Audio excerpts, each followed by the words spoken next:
So here we are at one of the areas that gets a lot of use. There's a couple of shade sails up, but they're installed with these wooden posts.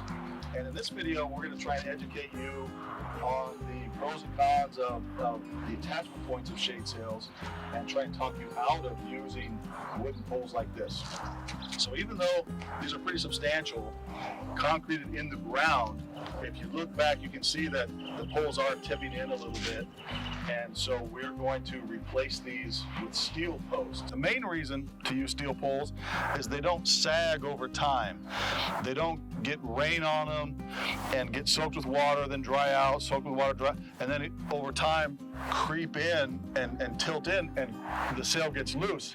This sail still has the high par on it, 2 low points, 2 high points. It's still tight. It's not going to flutter in the wind. It's going to be safer.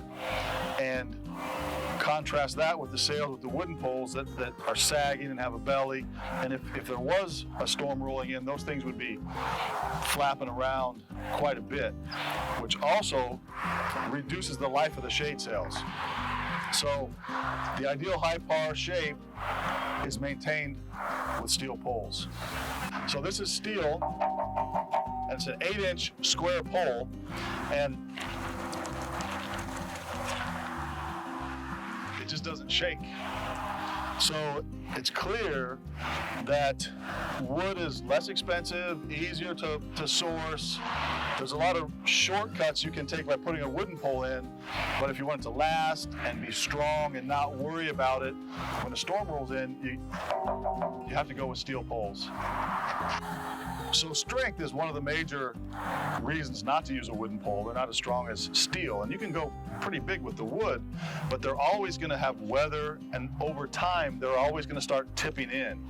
So I'm just going to go down the line and shake these, and the middle one has a crack in it, so you'll be able to tell how much more that pole shakes. But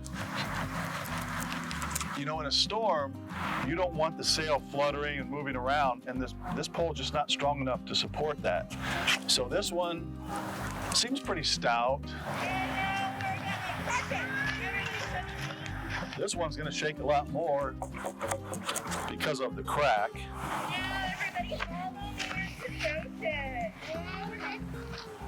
And this one is pretty stout. But if we compare how much this shakes with the steel poles of the sail we did over here, you can immediately see the difference. And as I'm looking at the side of the shade sail, it's clearly got a belly in it. It's sagging down. So it's definitely not supposed to be that loose.